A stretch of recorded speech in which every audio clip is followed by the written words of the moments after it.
04.09.04.03। এই পিআইটি তোমাদের অনুশীলন বইয়ের 13 থেকে 16 সেশনে রয়েছে।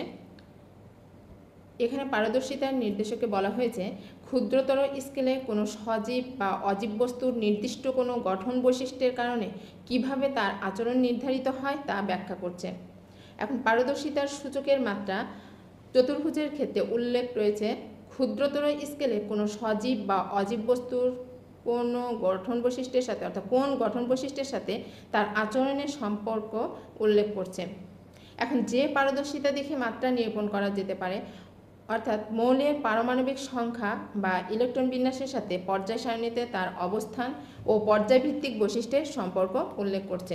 অর্থাৎ এই যে পারদর্শিতা দেখে মাত্রা নিরূপণ করা যেতে পারে চতুর্ভুজের ক্ষেত্রে শিক্ষার্থী যদি এইটুকু উপস্থাপন করে তাহলে সে পাবে চতুর্ভুজ। পারদর্শিতার সূচকের মাত্রা বৃত্তের ক্ষেত্রে উল্লেখ রয়েছে ক্ষুদ্রতর স্কেলে কোনো সজীব বা অজীব বস্তুর নির্দিষ্ট কোন গঠন বৈশিষ্ট্যের কারণে তার কোনো নির্দিষ্ট আচরণ নির্ধারিত হয় তা সুনির্দিষ্টভাবে বলছে। এখন যে পারদর্শিতা দেখে মাত্রা নিরূপণ করা যেতে পারে মৌলের পারমাণবিক সংখ্যা বা ইলেকট্রন বিন্যাসের কারণে যে পর্যায় সারণীতে তার অবস্থান ও তার পর্যায়ভিত্তিক বৈশিষ্ট্যসমূহ নির্ধারিত হয় তা সুনির্দিষ্টভাবে বর্ণনা করছে। পারদর্শিতার সূচকের মাত্রা ত্রিভুজের ক্ষেত্রে উল্লেখ রয়েছে ক্ষুদ্রতর স্কেলে কোনো সজীব বা অজীব বস্তুর নির্দিষ্ট কোনো গঠন বৈশিষ্ট্যের কারণে কিভাবে তার আচরণ নির্ধারিত হয় তা ব্যাখ্যা করছে। এখন যে পারদর্শিতা দেখে মাত্রা নিরূপণ করা যেতে পারে মৌলের পারমাণবিক সংখ্যা বা ইলেকট্রন বিন্যাসের কারণে পর্যায় সারণীতে তার অবস্থান ও তার পর্যায়ভিত্তিক বৈশিষ্ট্যসমূহ কিভাবে নির্ধারিত হয় তা উদাহরণ সহ ব্যাখ্যা করছে। এটি অনুশীলন বইয়ের 31 এবং 32 নম্বর পৃষ্ঠাতে রয়েছে। মৌলের পারমাণবিক সংখ্যা বা ইলেকট্রন বিন্যাসের সাথে পর্যায় সারণীতে তার অবস্থান ও পর্যায়ভিত্তিক বৈশিষ্ট্যের সম্পর্ক। মৌলের পর্যায় নম্বর নির্ণয় করার নিয়ম বা পদ্ধতি অর্থাৎ যে পিআইটি রয়েছে সেই পিআইয়ে বলা হয়েছিল যে মৌলের অবস্থান কিভাবে নির্ণয় করবে। তো পর্যায়ের ক্ষেত্রে কিভাবে নির্ণয় করতে হবে এবং গ্রুপের ক্ষেত্রে কিভাবে নির্ণয় করতে হবে। প্রথমে উল্লেখ করা হয়েছে মৌলের পর্যায় নম্বর কিভাবে নির্ণয় করা যায় অর্থাৎ কোনো মৌলের ইলেকট্রন বিন্যাসে সবচেয়ে বাইরের বা সর্বোচ্চ প্রধান শক্তি স্তরের নম্বরই হচ্ছে ওই মৌলটির পর্যায় নম্বর। যেমন লিথিয়ামের ইলেকট্রন বিন্যাস হলো অর্থাৎ লিথিয়ামের পারমাণবিক সংখ্যা আমরা জানি 3, তাহলে আমরা ইলেকট্রন বিন্যাসে যা আহ্বায়ক নীতিটা অনুসরণ করেছিলাম এটাকে যদি আমরা ইলেকট্রন বিন্যাস করি তাহলে হবে 1s2 2s1। এখন লিথিয়ামের ইলেকট্রন বিন্যাসে সবচেয়ে বাইরের প্রধান শক্তি স্তর হচ্ছে তাহলে আমরা বলেছিলাম যে প্রধান শক্তি স্তরকে n দ্বারা প্রকাশ করা হয়। তাহলে এখানে কিন্তু প্রধান শক্তি স্তর হচ্ছে 2। এই যে প্রধান শক্তি স্তর 2 এটা দ্বারাই বোঝা যাচ্ছে যে লিথিয়াম 2 নম্বর পর্যায়ে অবস্থান করছে। আরেকটি উদাহরণ দেওয়া রয়েছে যে পটাশিয়ামের ইলেকট্রন বিন্যাস আমরা জানি যে পটাশিয়ামের পারমাণবিক সংখ্যা 19। তাহলে এক্ষেত্রে ইলেকট্রন বিন্যাস করলে দেখা যাবে যে 1s2 2s2 2p6 3s2 3p6 4s1। এখন এই পটাশিয়ামের ইলেকট্রন বিন্যাসে আমরা দেখতে পাচ্ছি বাইরের প্রধান শক্তি স্তর কিন্তু রয়েছে অর্থাৎ বাইরের যে শক্তি স্তরটা সেটা হচ্ছে 4। তাহলে এই পটাশিয়াম পর্যায় সারণীর 4 নম্বর পর্যায়ে অন্তর্ভুক্ত। এরপর মৌলের গ্রুপ কিভাবে নির্ণয় করা হয়। পর্যায় সারণীতে মৌলের গ্রুপ নম্বর বের করার জন্য কয়েকটি নিয়ম রয়েছে। সেগুলো হলো নিয়ম 1, কোনো মৌলের ইলেকট্রন বিন্যাসের বাইরের বা সর্বোচ্চ প্রধান শক্তি স্তরে যদি শুধু s অরবিটাল থাকে তাহলে ওই s অরবিটালে বিদ্যমান মোট ইলেকট্রন সংখ্যাই হচ্ছে মৌলটির গ্রুপ নম্বর।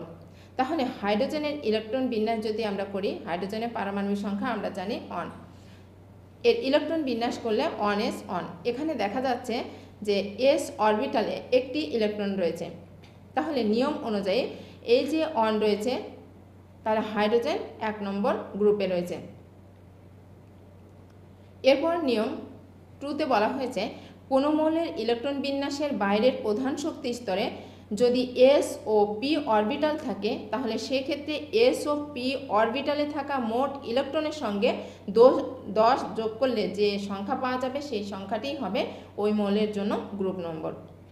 তাহলে বোরনের ইলেকট্রন বিন্যাস অর্থাৎ বোরনের পারমাণবিক সংখ্যা আমরা জানি 5। এরপরে ইলেকট্রন বিন্যাস করলে 1s2 2s2 2p1। তাহলে এই যে সর্বশেষ শক্তি স্তরে রয়েছে s এবং p অরবিটাল, তাহলে s এবং p অরবিটালে মোট ইলেকট্রন সংখ্যা কিন্তু এখানে রয়েছে 3।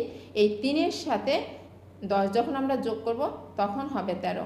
অর্থাৎ আমরা যদি পর্যায় সারণীতে লক্ষ্য করি তাহলে দেখা যাবে যে এই বোরনের অবস্থান রয়েছে 13 নম্বর গ্রুপে। এরপর নিয়ম 3-এর ক্ষেত্রে বলা হয়েছে কোনো মৌলের ইলেকট্রন বিন্যাসের বাইরের প্রধান শক্তি স্তরে s অরবিটালে কয়টি ইলেকট্রন থাকে সেটি লক্ষ্য রাখতে হবে, এবং তার আগের প্রধান শক্তি স্তরে যদি d অরবিটাল থাকে এবং এই d অরবিটালের ইলেকট্রন সংখ্যাও গণনায় নিতে হবে। এখন উক্ত s ও d অরবিটালের ইলেকট্রন সংখ্যা যোগ করলে যে সংখ্যা পাওয়া যাবে সেটিই হচ্ছে ওই মৌলের গ্রুপ নাম্বার। সংক্ষেপে যদি বলা যায় তাহলে এভাবে হবে যে কোনো মৌলের ইলেকট্রন বিন্যাসের বাইরের প্রধান শক্তি স্তরে যদি s অরবিটাল থাকে এবং s অরবিটালের আগে যদি d অরবিটাল থাকে তাহলে d অরবিটাল এবং s অরবিটালে যে কয়টি ইলেকট্রন সংখ্যা থাকে তার মোট সংখ্যাই হবে ওই মৌলের গ্রুপ নম্বর। তাহলে আমরা যদি আয়রনের ক্ষেত্রে ইলেকট্রন বিন্যাস করি তাহলে দেখা যাবে যে আয়রনের পারমাণবিক সংখ্যা 26, এবং ইলেকট্রন বিন্যাস করলে দেখা যাবে 1s2 2s2 2p6 3s2 3p6 3d6 এরপরে 4s2। এখন এই যে সর্বশেষ শক্তি স্তরে অর্থাৎ 4s2 তার আগে কিন্তু তোমার d অরবিটাল রয়েছে, তাহলে 4s2 অর্থাৎ s অরবিটালে রয়েছে 2টি ইলেকট্রন এবং d অরবিটালে রয়েছে 6টি ইলেকট্রন। এখন এই দুইটি যদি যোগ করা হয় তাহলে মোট ইলেকট্রন সংখ্যা হবে 8, এবং এই আয়রনের অবস্থানটা রয়েছে 8 নাম্বার গ্রুপে। তাহলে আমরা এখানে 3টা নিয়ম দেখলাম গ্রুপ নির্ণয়ের ক্ষেত্রে, অর্থাৎ কোনো মৌলের যদি সর্বশেষ শক্তি স্তরে s অরবিটাল থাকে s অরবিটালে যে ইলেকট্রনটা থাকবে সেটাই হবে তার গ্রুপ নাম্বার। এরপর দ্বিতীয় নম্বরে বলা হয়েছিল যে কোনো মৌলের সর্বশেষ শক্তি স্তরে যদি s এবং p অরবিটাল থাকে তাহলে s এবং p অরবিটালে যে কয়টি ইলেকট্রন থাকবে তার সাথে 10 যোগ করলে যেটা হবে সেটিই হবে তার গ্রুপ নাম্বার। এরপর তৃতীয় যে নিয়মটা ছিল সেটাতে বলা ছিল যে সর্বশেষ শক্তি স্তরে যদি s অরবিটাল থাকে এবং s অরবিটালের আগে যদি d অরবিটাল থাকে তাহলে s এবং d অরবিটালে যে কয়টি ইলেকট্রন থাকবে তার মোট সংখ্যাই হবে সেই মৌলের গ্রুপ সংখ্যা। নিচের ছকে কিছু মৌলের ইলেকট্রন বিন্যাস দেখানো হলো যেখান থেকে মৌলের পর্যায় নম্বর ও গ্রুপ নম্বর সহজে বের করা যায়। অর্থাৎ আমরা জানি যে মৌলের ইলেকট্রন বিন্যাসই হলো পর্যায় সারণীর মূল ভিত্তি, কারণ ইলেকট্রন বিন্যাসের মাধ্যমেই কিন্তু আমরা মৌলগুলোর পর্যায় এবং গ্রুপ নম্বর বের করতে পারি। এ কারণে হাইড্রোজেন মৌল, সেই মৌলের ইলেকট্রন বিন্যাস যদি আমরা করি তাহলে 1s1, যেটা আমরা এই যে 3টা নিয়ম পড়লাম সেই 3টা নিয়মের মধ্যে প্রথম নিয়মের মধ্যে অর্থাৎ 1 নম্বর নিয়মের মধ্যে, এবং পর্যায়ের ক্ষেত্রে s অরবিটালে লক্ষ্য করো একটাই ইলেকট্রন ছিল, এই জন্য হচ্ছে এটি 1 নাম্বার পর্যায়, এবং গ্রুপের ক্ষেত্রে যদি বলা হয় তাহলে দেখা যাবে 1 নাম্বার গ্রুপে রয়েছে। হিলিয়ামের ক্ষেত্রে যদি আমরা লক্ষ্য করি তাহলে 1s2, এবং পর্যায় যেটা রয়েছে সে এই যে পর্যায় সেই পর্যায় দ্বারা কিন্তু বোঝা যায় অর্থাৎ সর্বশেষ শক্তি স্তর, তাহলে সর্বশেষ শক্তি স্তর কি এখানে একটা মাত্রই স্তর রয়েছে এই কারণে 1, এবং এই যে গ্রুপ বা শ্রেণী সেই গ্রুপ বা শ্রেণীর দিকে যদি আমরা লক্ষ্য করি তাহলে এটি 18 নাম্বার গ্রুপে রয়েছে। এই যে 18 নাম্বার গ্রুপ এটা কিন্তু ব্যতিক্রম, কারণ তোমরা অনেক মনে করবে যে s অরবিটালে 2টি রয়েছে এই কারণে এটা 2 নম্বর গ্রুপে, আসলে না, কারণ এই যে হিলিয়াম সেই হিলিয়ামকে যদি 2 নাম্বার গ্রুপে দেওয়া যায় তাহলে কিন্তু এটা 2 নাম্বার গ্রুপে পড়বে না। কারণ কি? কারণ হলো 2 নাম্বার গ্রুপে যে মৌলগুলো রয়েছে সেগুলো হচ্ছে তীব্র তড়িৎ ধনাত্মক মৌল। যে 2 নাম্বার গ্রুপে মৌলগুলো রয়েছে সেগুলো বেরিলিয়াম, ম্যাগনেসিয়াম, তারপর ক্যালসিয়াম, স্ট্রনসিয়াম, বেরিয়াম এবং রেডিয়াম। এবং হিলিয়ামের যদি আমরা ধর্ম লক্ষ্য করি তাহলে আমরা জানি যে এই হিলিয়াম হচ্ছে তোমার একটা নিষ্ক্রিয় মৌল। নিষ্ক্রিয় মৌল হয় এই হিলিয়ামকে স্থান দেওয়া হয়েছে 18 নম্বর গ্রুপে। এরপর বোরনের ক্ষেত্রে যদি যাই তাহলে বোরনের 1s2 2s2 2p1, এটি আমরা 2 নাম্বার নিয়মের মধ্যে দেখেছিলাম যে যদি s এবং p অরবিটাল থাকে সর্বশেষ কক্ষপথে তাহলে s এবং p অরবিটালে যে কয়টি ইলেকট্রন থাকবে তার সাথে 10 যোগ হবে। তাহলে এখানে আমরা দেখব যে 13 নম্বর গ্রুপে এই বোরনের অবস্থান। এরপর নাইট্রোজেনের ক্ষেত্রে যদি লক্ষ্য করি 1s2 2s2 2p3, তাহলে পর্যায় হবে যেহেতু দুই অর্থাৎ দ্বিতীয় দুইটা শক্তি স্তর রয়েছে তাই পর্যায় হবে 2 নম্বর। এবং গ্রুপের ক্ষেত্রে যদি লক্ষ্য করি তাহলে এস পি অর্থাৎ এস অরবিটালে যে কয়টি ইলেকট্রন রয়েছে পি অরবিটাল, এই দুইটার যোগফলের সাথে 10 যোগ করলে হবে 15 নম্বর গ্রুপ। এরপর নিয়নের ক্ষেত্রে যদি আসি তাহলে 1s2 2s2 2p6, অর্থাৎ আমরা যদি এটা বলি পর্যায়ের ক্ষেত্রে তাহলে প্রধান শক্তি স্তর যদি আমরা বলি তাহলে 2 নম্বর শক্তি স্তর রয়েছে, এ কারণে পর্যায় হচ্ছে 2। এবং গ্রুপের ক্ষেত্রে যদি আমরা যাই তাহলে এস এবং পি অরবিটালে কয়টি রয়েছে 2 6 আর হচ্ছে 10 যোগ করলে 18, অর্থাৎ নিয়ম 2 এর মধ্যে আছে। এরপর ম্যাগনেসিয়ামের ক্ষেত্রে যদি আমরা যাই তাহলে 1s2 2s2 2p6 3s2, এবং এই যে পর্যায় সেই পর্যায়টা কিন্তু সর্বশেষ কক্ষপথ তোমার কি 3, এ কারণে পর্যায় হবে 3 এবং গ্রুপ বা শ্রেণী হবে এস অরবিটালে রয়েছে 2টা ইলেকট্রন, এর জন্য 2। এবং নিয়ম আমরা 1-এর মধ্যে এটা পড়েছিলাম। এরপর টাইটানিয়ামে যদি আমরা দেখি তাহলে দেখা যাবে 1s2 2s2 2p6 3s2 3p6 3d2 4s2। এটি হচ্ছে নিয়ম 3-এর মধ্যে বলা হয়েছিল সর্বশেষ শক্তি স্তরে যদি এস অরবিটাল থাকে এবং তার আগে যদি ডি অরবিটাল থাকে তাহলে এস এবং ডি অরবিটালের মোট যোগফলই হবে সেই মোলের গ্রুপ সংখ্যা। তাহলে আমরা দেখতে পাচ্ছি যে ডি অরবিটালে 2টি আছে, এস অরবিটালে 2টি আছে, অর্থাৎ 4টি। এই কারণে টাইটানিয়ামের অবস্থান 4 নম্বর গ্রুপে এবং নিয়ম 3-এর মধ্যে পড়ে। এখন আমরা দেখব ধাতব ধর্ম। যে সকল মৌল এক বা একাধিক ইলেকট্রন ত্যাগ করে ধনাত্মক আয়নে পরিণত হয় তাদেরকে ধাতু, এবং ইলেকট্রন ত্যাগের এই ধর্মকে ধাতব ধর্ম বলে। ধাতব মৌলসমূহের বৈশিষ্ট্য হচ্ছে এরা চকচকে হয়, আঘাত করলে ধাতব শব্দ করে এবং তাপ ও বিদ্যুৎ পরিবাহী হয়। যেসব মৌল এক বা একাধিক ইলেকট্রন ত্যাগ করতে পারে এবং ইলেকট্রন ত্যাগ করে ধনাত্মক আয়নে পরিণত হয় তাদেরকে ধাতু বলা হয়। যেমন সোডিয়াম একটি ইলেকট্রন ত্যাগ করে সোডিয়াম প্লাস আয়নে পরিণত হয়, তাই সোডিয়াম এখানে একটি ধাতু। আমরা যদি সোডিয়ামের ইলেকট্রন বিন্যাস করি তাহলে আমরা জানি যে সোডিয়ামের পারমাণবিক সংখ্যা 11, এই কারণে ইলেকট্রন বিন্যাস করলে হবে 2 8 1, অর্থাৎ সর্বশেষ শক্তি স্তরে একটি ইলেকট্রন রয়েছে, তাই সোডিয়াম সেই একটি ইলেকট্রন ত্যাগ করে সোডিয়াম প্লাস আয়নে পরিণত হয়। এরপর অধাতব ধর্ম। যে সকল মৌল এক বা একাধিক ইলেকট্রন গ্রহণ করে ঋণাত্মক আয়নে পরিণত হয় তাদেরকে অধাতু বলে, আর অধাতুর ইলেকট্রন গ্রহণের এই ধর্মকে অধাতব ধর্ম বলে। ইলেকট্রন গ্রহণ করতে পারে এবং ইলেকট্রন গ্রহণের ফলে ঋণাত্মক আয়নে পরিণত হয় তাদেরকে অধাতু বলে। যেমন ক্লোরিন একটি ইলেকট্রন গ্রহণ করে ঋণাত্মক আয়নে পরিণত হয়, তাই ক্লোরিন একটি অধাতু। আমরা জানি ক্লোরিনের পারমাণবিক সংখ্যা 17 এবং এর যদি ইলেকট্রন বিন্যাস করা হয় তাহলে দেখা যাবে যে 2 8 7, অর্থাৎ ক্লোরিনের সর্বশেষ কক্ষপথে রয়েছে 7টি ইলেকট্রন। যেহেতু ক্লোরিনের সর্বশেষ কক্ষপথে 7টি ইলেকট্রন রয়েছে তাই সে একটি ইলেকট্রন গ্রহণ করে ঋণাত্মক আয়নে পরিণত হবে এবং তখন সেটাকে অধাতু বলা হয়। এরপর পর্যায়ভিত্তিক ধর্ম ধাতু ও অধাতু, পিআই অনুসারেই কিন্তু তোমাদের এই উত্তরগুলো এসেছে। পর্যায়ভিত্তিক ধর্ম ধাতু অধাতুর ক্ষেত্রে বলা হয়েছে একই পর্যায়ে বাম থেকে ডান দিকে পরমাণুর নিউক্লিয়াসে ধনাত্মক প্রোটন বৃদ্ধি পেতে থাকে, এতে যোজ্যতা ইলেকট্রনের উপর নিউক্লিয়াসের আকর্ষণ বাড়তে থাকে। আমরা জানি যে যোজ্যতা ইলেকট্রন কি? যোজ্যতা ইলেকট্রন হচ্ছে কোনো মৌলের ইলেকট্রন বিন্যাসে সর্বশেষ কক্ষপথে যে ইলেকট্রন বা ইলেকট্রন সমূহ থাকে তার সংখ্যাকে যোজ্যতা ইলেকট্রন বলা হয়। ফলে পরমাণুর ইলেকট্রন ত্যাগ করার চেয়ে গ্রহণ করার প্রবণতা বাড়তে থাকে তথা ধাতব ধর্ম হ্রাস পায় এবং অধাতব ধর্ম বৃদ্ধি পায়। একই পর্যায়ে বাম থেকে ডান দিকে গেলে ধাতব ধর্ম হ্রাস পায় ও অধাতব ধর্ম বৃদ্ধি পায়। এরপর গ্রুপ ভিত্তিকের পরিবর্তন, অর্থাৎ ধাতু এবং অধাতুর ক্ষেত্রে গ্রুপের যে পরিবর্তনটা হয় সেটা বলা হয়েছে। একই গ্রুপের উপর থেকে নিচের দিকে পরমাণুতে একটি করে নতুন শক্তি স্তর যুক্ত হয় বলে সর্ববহিস্থ শক্তি স্তরের ইলেকট্রনের সাথে কেন্দ্রের দূরত্ব বাড়তে থাকে এবং ইলেকট্রনের প্রতি আকর্ষণ ক্ষমতা কমে যায়। ফলে পরমাণুর ইলেকট্রন গ্রহণ করার চেয়ে ত্যাগ করার প্রবণতা বাড়তে থাকে তথা মৌলের অধাতব ধর্ম হ্রাস পায় এবং ধাতব ধর্ম বৃদ্ধি পেতে থাকে। আমরা যদি লক্ষ্য করি তাহলে দেখা যাবে যে একই গ্রুপের উপর থেকে নিচের দিকে গেলে মৌলের ধাতব ধর্ম বৃদ্ধি পায় ও অধাতব ধর্ম হ্রাস পায়। বলা হয়েছে যে কোনো একটি পর্যায়ের যতই বাম থেকে ডান দিকে যাওয়া যায় পরমাণুর আকার বা পারমাণবিক ব্যাসার্ধ তত কমতে থাকে।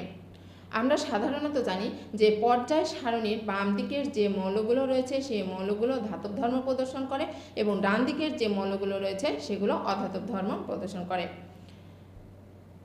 কারণ একই পর্যায়ে বাম থেকে যত ডান দিকে যাওয়া যায় পারমাণবিক সংখ্যা তত বাড়তে থাকে, কিন্তু প্রধান শক্তি স্তরের সংখ্যা বাড়ে না। আমরা যদি পর্যায় সারণীর 3 নম্বর পর্যায়ের ক্ষেত্রে বলি তাহলে দেখা যাবে যে 3 নম্বর পর্যায়ে রয়েছে সোডিয়াম, ম্যাগনেসিয়াম, এরপর রয়েছে aluminium, silicon, phosphorus, sulphur, chlorine. তো এগুলোর ক্ষেত্রে দেখা যাবে যে সোডিয়ামের পারমাণবিক সংখ্যা 11, ম্যাগনেসিয়ামের 12, অ্যালুমিনিয়ামের 13, এরপর সিলিকন 14, ফসফরাসের রয়েছে 15, সালফারের রয়েছে 16। তাহলে একই পর্যায়ে বাম থেকে ডান দিকে যাচ্ছে, পারমাণবিক সংখ্যা কিন্তু বৃদ্ধি পাচ্ছে, কিন্তু প্রধান শক্তি স্তরের সংখ্যা কিন্তু বাড়ছে না। এরপর বলা হয়েছে পারমাণবিক সংখ্যা বাড়লে নিউক্লিয়াসে প্রোটন সংখ্যা বৃদ্ধি পায়। কারণ আমরা জানি পারমাণবিক সংখ্যা যদি বৃদ্ধি পায় তাহলে স্বাভাবিকভাবে নিউক্লিয়াসে প্রোটন সংখ্যাও বৃদ্ধি পায় এবং বিভিন্ন শক্তি স্তরে ইলেকট্রন সংখ্যাও তোমার বৃদ্ধি পাচ্ছে। কারণ আমরা জানি যে কোনো মৌল যদি নিরপেক্ষ অবস্থায় থাকে তাহলে সেই মৌলে যে কয়টি প্রোটন সংখ্যা থাকবে ঠিক সে কয়টি ইলেকট্রন সংখ্যা থাকবে। তাহলে নিউক্লিয়াসে যদি প্রোটন সংখ্যা বৃদ্ধি পেতে থাকে তাহলে বিভিন্ন শক্তি স্তরে ইলেকট্রন সংখ্যাও বৃদ্ধি পায়। নিউক্লিয়াসের অধিক সংখ্যক ধনাত্মক প্রোটন এবং নিউক্লিয়াসের বাইরের অধিক সংখ্যক ঋণাত্মক ইলেকট্রনের মধ্যে আকর্ষণ বেশি হয়। কারণ আমরা জানি ধনাত্মক এবং ঋণাত্মকের মধ্যে আকর্ষণটা প্রবল হয়, ফলে ইলেকট্রনগুলোর শক্তি স্তর নিউক্লিয়াসের কাছে চলে আসে, ফলে পরমাণুর আকার ছোট হয়ে যায়। তাহলে আমরা এখান থেকে বুঝতে পারবো যে পরমাণু আকার বা পারমাণবিক ব্যাসার্ধের ক্ষেত্রে পর্যায়ভিত্তিক ধর্মের ক্ষেত্রে তোমার কি হবে, একই পর্যায়ে বাম থেকে যতই ডান দিকে যাওয়া যাবে পরমাণুর আকার বা ব্যাসার্ধ ততই হ্রাস পেতে থাকবে।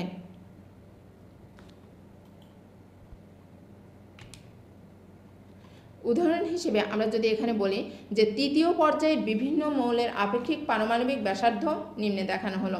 অর্থাৎ তৃতীয় পর্যায়ের যে মৌলগুলো রয়েছে sodium, magnesium, aluminium, silicon, phosphorus, sulphur, chlorine, এদের ইলেকট্রন বিন্যাস যদি করি তাহলে সোডিয়ামের 11, তাহলে 2, 8, 1, ম্যাগনেসিয়ামের 2, 8, 2, অ্যালুমিনিয়ামের 2, 8, 3, সিলিকনের 2, 8, 4, ফসফরাসের 2, 8, 5, সালফারের 2, 8, 6, ক্লোরিনের 2, 8, 7।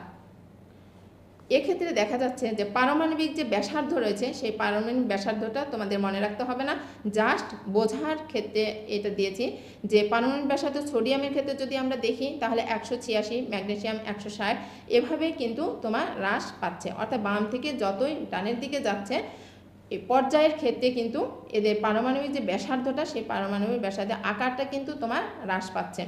এখানে চিত্রের মাধ্যমে দেখানো হচ্ছে যে সোডিয়ামের ক্ষেত্রে লক্ষ্য করো, সোডিয়ামের ক্ষেত্রে আমরা যদি দেখি তাহলে পারমাণবিক ব্যাসার্ধ কিন্তু সবচেয়ে বেশি বা আকারটা হচ্ছে বেশি। ম্যাগনেসিয়ামের ক্ষেত্রে কিন্তু তার চেয়ে একটু কম, অ্যালুমিনিয়াম আরও ছোট, তারপর সিলিকনের আরও ছোট, এইভাবে তোমার কিন্তু ক্লোরিনে গিয়ে একদম হ্রাস পেয়েছে। এখন আমরা যদি গ্রুপ ভিত্তিক ধর্মের ক্ষেত্রে পরমাণুর আকার বা পারমাণবিক ব্যাসার্ধের ক্ষেত্রে যাই তাহলে বলা হয়েছে যে কোনো একটি গ্রুপের যতই উপর থেকে নিচের দিকে যাওয়া যায় পরমাণুর আকার বা পারমাণবিক ব্যাসার্ধ ততই বাড়তে থাকে। কেন বাড়তে থাকে? কারণ যতই একই গ্রুপ থেকে অর্থাৎ একই গ্রুপের যতই উপর থেকে নিচে যাওয়া যাবে স্বাভাবিকভাবে একটা করে কিন্তু তোমার নতুন সেল তৈরি হচ্ছে, অর্থাৎ শক্তিস্তর তৈরি হচ্ছে। ফলস্বরূপ কি হচ্ছে, একটি করে নতুন শক্তিস্তর যুক্ত হয়, পরমাণুর আকারটা বৃদ্ধি পাচ্ছে। অর্থাৎ উপর থেকে নিচের দিকে গেলে পারমাণবিক সংখ্যা বৃদ্ধি পায়, তাহলে তো আকারও কমে যাওয়ার কথা। আসলে কি হয় লক্ষ্য করো, একই গ্রুপের উপর থেকে নিচের দিকে গেলে নিউক্লিয়াসের প্রোটন সংখ্যা এবং বাইরের কক্ষপথের ইলেকট্রন সংখ্যা বৃদ্ধির জন্য এদের মধ্যকার আকর্ষণ বৃদ্ধি পেয়ে পরমাণুর আকার যতটা হ্রাস পায় নতুন একটি শক্তিস্তর যোগ হওয়ার কারণে পরমাণুর আকার তার চেয়ে বেশি বৃদ্ধি পায়, যে কারণে উপরের মৌলের চেয়ে নিচের মৌলের পারমাণবিক আকারটা বড় হয়। এখানে উদাহরণ হিসেবে দেখানো হয়েছে গ্রুপ 1 যে মৌলগুলো রয়েছে তাদের ক্ষেত্রে lithium, sodium, potassium, rubidium, caesium. Electron বিন্যাস যদি আমরা দেখি লিথিয়ামের ক্ষেত্রে তাহলে দেখা যাবে যে 2, 1, এরপর সোডিয়ামের ক্ষেত্রে 281, এরপর পটাশিয়ামের ক্ষেত্রে 2881, রুবিডিয়ামের ক্ষেত্রে 28181, সিজিয়ামের ক্ষেত্রে এভাবে। অর্থাৎ আমরা যদি লক্ষ্য করি লিথিয়াম থেকে সিজিয়াম পর্যন্ত প্রত্যেকটা স্তরেই কিন্তু তোমার নতুন শক্তি স্তর বৃদ্ধি পাচ্ছে। অর্থাৎ লিথিয়ামে তোমার ছিল 2টা শক্তি স্তর, সোডিয়ামে এসে 3টা শক্তি স্তর, পটাশিয়ামের ক্ষেত্রে তোমার 4টা শক্তি স্তর, রুবিডিয়ামের ক্ষেত্রে 5টা, সিজিয়ামের ক্ষেত্রে 6টা। তাহলে স্বাভাবিকভাবে আমরা বলতে পারি যে একই গ্রুপের ক্ষেত্রে মৌলগুলো যদি উপর থেকে নিচের দিকে আসে তাহলে তাদের পারমাণবিক ব্যাসার্ধ বা আকারটা বৃদ্ধি পায়। এরপরে পর্যাবৃত্তিক ধর্ম আরেকটি রয়েছে আয়নীকরণ শক্তি। আয়নীকরণ শক্তি হলো গ্যাসীয় অবস্থায় কোনো মৌলের 1 মোল বিচ্ছিন্ন পরমাণু থেকে একটি করে ইলেকট্রন অসীম দূরত্বে অপসারণ করে 1 মোল ধনাত্মক আয়নে পরিণত করতে যে পরিমাণ শক্তির প্রয়োজন হয় তাকে ওই মৌলের আয়নীকরণ শক্তি বলে। এখন এই এক্স মনে করো একটা গ্যাসীয় মৌল, সেই মৌল থেকে একটা কি করা হবে, ইলেকট্রনকে সরিয়ে নেওয়া হবে। সরিয়ে নিতে যে পরিমাণ শক্তির প্রয়োজন হবে তাকেই সেই মৌলের আয়নীকরণ শক্তি বলা হয়। অথবা আমরা বলতে পারি গ্যাসীয় অবস্থায় 1 মোল গ্যাসীয় পরমাণু থেকে 1 মোল ইলেকট্রন অপসারণ করে 1 মোল ধনাত্মক আয়নে পরিণত করতে যে পরিমাণ শক্তির প্রয়োজন হয় তাকে ওই মৌলের আয়নীকরণ শক্তি বলে। পর্যাবৃত্তিক ধর্ম আয়নীকরণ শক্তির ক্ষেত্রে বলা হয়েছে একই পর্যায়ে বাম থেকে ডান দিকে মৌলসমূহের পারমাণবিক সংখ্যা বৃদ্ধি পায়, অর্থাৎ ধনাত্মক প্রোটন বাড়ে। এতে ইলেকট্রনের উপর নিউক্লিয়াসের আকর্ষণ বৃদ্ধি পায়। ফলে এই অতিরিক্ত আকর্ষণ শক্তি ভেঙে পরমাণু হতে ইলেকট্রন অপসারণে অধিক শক্তির প্রয়োজন হয় তথা আয়নীকরণ শক্তি বৃদ্ধি পায়। এ কারণে বলা হয়েছে যে একই পর্যায়ে বাম থেকে ডান দিকে গেলে পরমাণুর আয়নীকরণ শক্তি বৃদ্ধি পায়। ক্যালসিয়াম আমাদের অবস্থান্তর মৌল বাদ দিয়ে গ্যালিয়াম, এই যে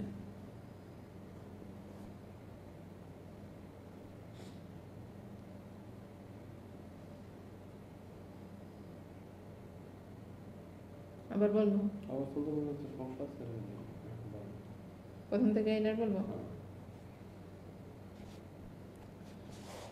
উদাহরণস্বরূপ বলা হয়েছে চতুর্থ পর্যায়ে মৌলসমূহের আয়নীকরণ শক্তি নিচে সারণীতে দেখানো হলো।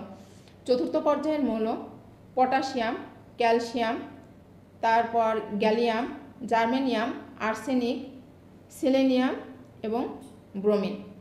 এগুলোর ক্ষেত্রে যদি আমরা দেখি তাহলে পটাশিয়ামের ক্ষেত্রে দেখো আয়নীকরণ শক্তির মান হচ্ছে তোমার 419, ক্যালসিয়ামের ক্ষেত্রে 590, অর্থাৎ তোমার বাম থেকে ডান দিকে যতই যাওয়া যাচ্ছে আয়নীকরণ শক্তির মান কিন্তু ততই বৃদ্ধি পাচ্ছে।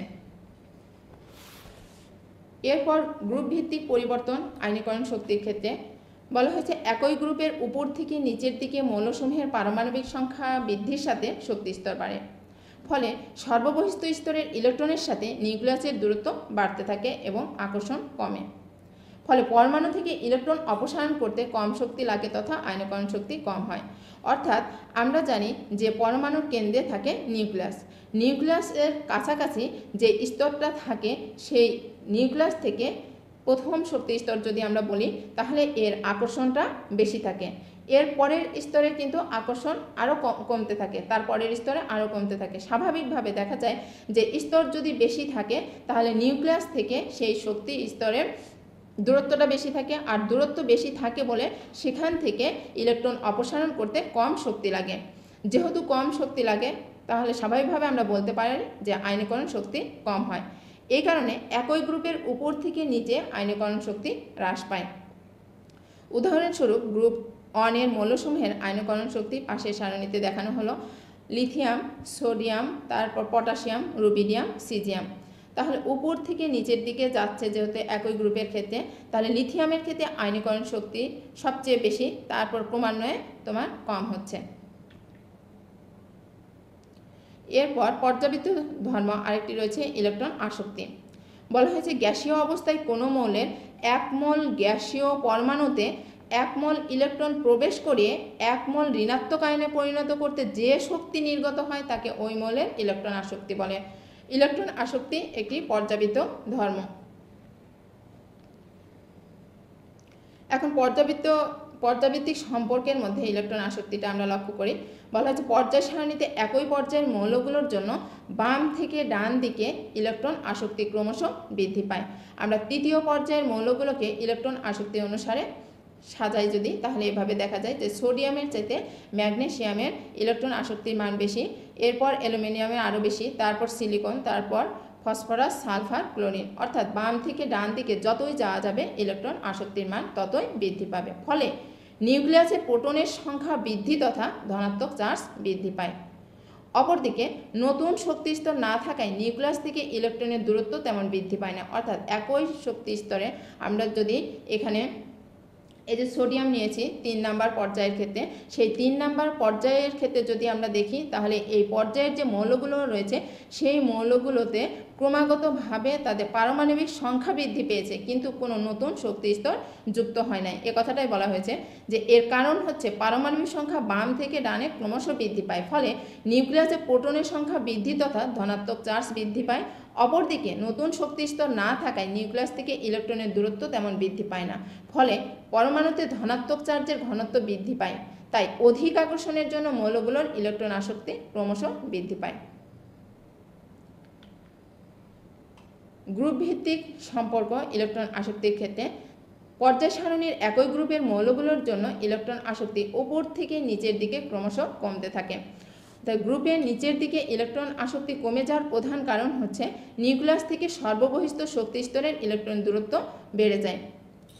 একই গ্রুপের মৌলগুলোর উপর থেকে নিচের দিকে নতুন নতুন শক্তি স্তর থাকে যার দূরত্ব নিউক্লিয়াস থেকে বেশি, ফলে দূরবর্তী ওই ইলেকট্রনের প্রতি নিউক্লিয়াসের আকর্ষণ কম, অর্থাৎ নবাগত ইলেকট্রনটিকে ধরে রাখার প্রবণতা তত কম হবে। এই যে পর্যাবৃত্ত ধর্মগুলো আমরা দেখলাম, তোমরা যদি পারমাণবিক আকার বা ব্যাসার্ধ এই বিষয়টি বুঝে থাকো তাহলে অবশ্যই পরবর্তীতে যে পর্যাবৃত্ত ধর্ম অর্থাৎ পর্যায়ের ক্ষেত্রে বলো বা গ্রুপের ক্ষেত্রে বলো এইগুলো সম্পর্কে তোমরা অবশ্যই বুঝতে পারবে। কিন্তু পারমাণবিক আকার বা পারমাণবিক ব্যাসার্ধ এই বিষয়টি সম্পর্কে আগে তোমাকে স্বচ্ছ ধারণা থাকতে হবে, তবেই তুমি পর্যাবৃত্ত ধর্মটা বুঝতে পারবে। এরপরে তড়িৎ ঋণাত্মকতা। দুটি পরমাণু যখন সমযোজী বন্ধনে আবদ্ধ অণুতে পরিণত হয় তখন অণুর পরমাণুগুলো বন্ধনের ইলেকট্রন দুটিকে নিজের দিকে আকর্ষণ করে। এই আকর্ষণকে তড়িৎ ঋণাত্মকতা বলে। তড়িৎ ঋণাত্মকতা একটি পর্যাবৃত্ত ধর্ম। আমরা জানি যে এই যে সমযোজী বন্ধন, সেই সমযোজী বন্ধন সাধারণত অধাতুর সাথে অধাতুর যে বন্ধনটা হয় অর্থাৎ শেয়ারিংয়ের মাধ্যমে যে বন্ধনটা হয় সেটাকেই মূলত সমযোজী বন্ধন বলা হয়েছে। পর্যাবৃত্তিক সম্পর্ক তড়িৎ ঋণাত্মকতা। পর্যায় সারণীর মৌলগুলোর জন্য তড়িৎ ঋণাত্মকতা ধর্মটি পর্যায়ক্রমে পরিবর্তিত হয়। একই পর্যায়ের বাম থেকে ডান দিকে অগ্রসর হলে মৌলগুলোর তড়িৎ ঋণাত্মকতা বাড়তে থাকে। যেমন দ্বিতীয় পর্যায়ের মৌলগুলোকে তড়িৎ ঋণাত্মকতা অনুসারে যদি সাজানো হয় তাহলে দেখা যাবে যে লিথিয়ামের চাইতে বেরিলিয়ামের তড়িৎ ঋণাত্মকতার মান বেশি, তার চেয়ে বেশি বোরন, তারপর কার্বন, তারপর নাইট্রোজেন, তারপর অক্সিজেন, তারপর ফ্লোরিন। অর্থাৎ ক্রমাগত তড়িৎ ঋণাত্মকতা বৃদ্ধির প্রকৃত কারণ হলো পারমাণবিক সংখ্যা বৃদ্ধির সাথে সাথে পরমাণুর নিউক্লিয়াসে প্রোটন সংখ্যা বৃদ্ধি পায় এবং ইলেকট্রন সংখ্যা বৃদ্ধি পায়, কিন্তু একই পর্যায়ের মৌলগুলোর নতুন কোনো শক্তিস্তর বৃদ্ধি পায় না। ফলে অধিক ধনাত্মক চার্জযুক্ত নিউক্লিয়াসের ইলেকট্রনকে আকর্ষণ করার ক্ষমতা বৃদ্ধি পায়। এরপর গ্রুপ ভিত্তিক সম্পর্ক তড়িৎ ঋণাত্মকতার ক্ষেত্রে পর্যায় সারণীর যে কোনো গ্রুপের মৌলগুলোর তড়িৎ ঋণাত্মকতার উপর থেকে নিচের দিকে ক্রমশ কমতে থাকে। যেমন গ্রুপ 7 মৌলগুলোকে তড়িৎ ঋণাত্মকতা অনুসারে যদি সাজানো হয় তাহলে উপর থেকে যতই নিচের দিকে আসতে থাকবে তার তড়িৎ ঋণাত্মকতার মান তত কমতে থাকবে। অর্থাৎ আমরা পর্যায় সারণীতে যদি যাই তাহলে দেখা যাবে ফ্লোরিন, এরপর ক্লোরিন, ব্রোমিন, আয়োডিন, অ্যাস্টাইটাইন, এরপর তাহলে এইগুলোর ক্ষেত্রে যদি আমরা দেখি উপর থেকে নিচের দিকে গেলে এদের তড়িৎ ঋণাত্মকতার মান কমতে থাকে, অর্থাৎ অ্যাস্টাইটাইন এর মান সবচেয়ে কম। ক্রমাগত নিচের দিকের মৌলগুলোর তড়িৎ ঋণাত্মকতা হ্রাস পাওয়ার প্রধান কারণ এই যে একই গ্রুপের মৌলগুলোর উপরের মৌল অপেক্ষা নিচের মৌলটির পারমাণবিক সংখ্যা অধিক হওয়ার জন্য ইলেকট্রন সংখ্যাও বেশি হয়। অর্থাৎ আমরা যদি দেখি যে ফ্লোরিনের ক্ষেত্রে এর পারমাণবিক সংখ্যা হলো 9 এবং অ্যাস্টাইটাইনের পারমাণবিক সংখ্যা যদি আমরা দেখি তাহলে তার পারমাণবিক সংখ্যা হয় হচ্ছে 85। এ কারণে বলা হয়েছে যে একই গ্রুপের মৌলগুলোর উপরের মৌল অপেক্ষা নিচের মৌলটির পারমাণবিক সংখ্যা অধিক হওয়ার জন্য ইলেকট্রন সংখ্যাও বেশি, তাই বর্ধিত ইলেকট্রনের জন্য নতুন শক্তি স্তর থাকে। এই নতুন শক্তি স্তরের ইলেকট্রনের দূরত্ব নিউক্লিয়াস থেকে দূরে থাকায় নিউক্লিয়াসের আকর্ষণটা হ্রাস পায়।